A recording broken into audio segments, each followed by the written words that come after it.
Hey everyone, I hope you had a wonderful week.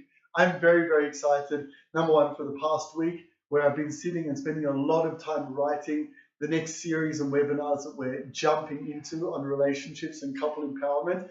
I've spent most of this morning sending out all of the links to the next sessions and webinars.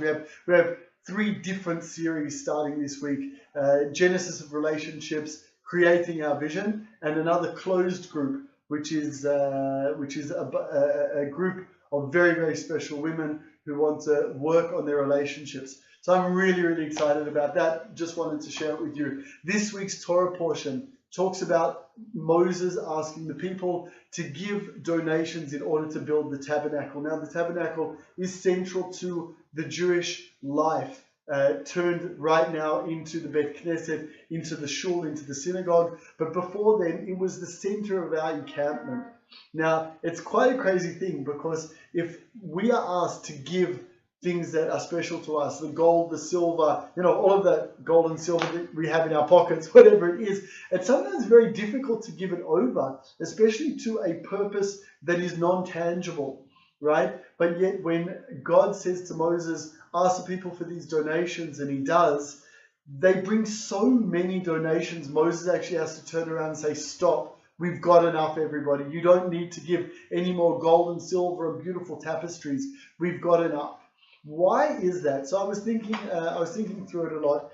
I think it's because God is really giving the Jewish people and the world something tangible in order to relate to him, right? That we need something, we need a central place and a central service in order to bring God into our lives. And I think the people got so excited about it. The Jewish people got so excited to actually have a central place, to understand that, yes, God is everywhere, like we learn in kindergarten, here, there, and everywhere. That's where God can be found. But there's a central place that we can serve him.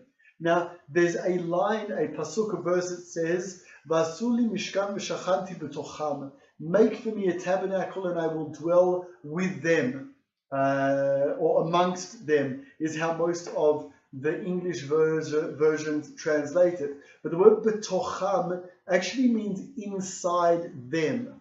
Okay, so it's badly translated in my mind, in my humble opinion. I think the translation should be, build for me a tabernacle and I will dwell within them, i.e. within the people. For those of you that understand, it's more of a Hasidic mindset, that God is saying, if you build this place for him, he will dwell there, but he will also dwell within us.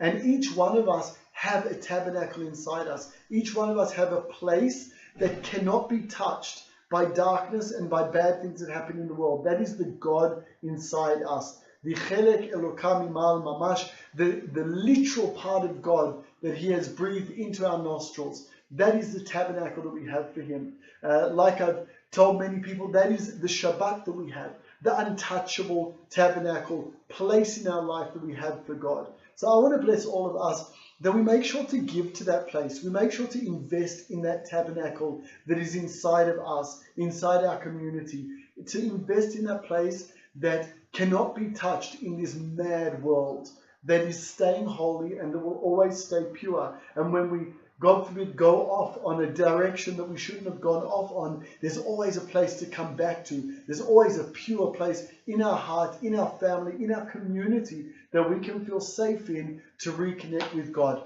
God bless you all. Have a wonderful, pure Shabbat. Shabbat Shalom.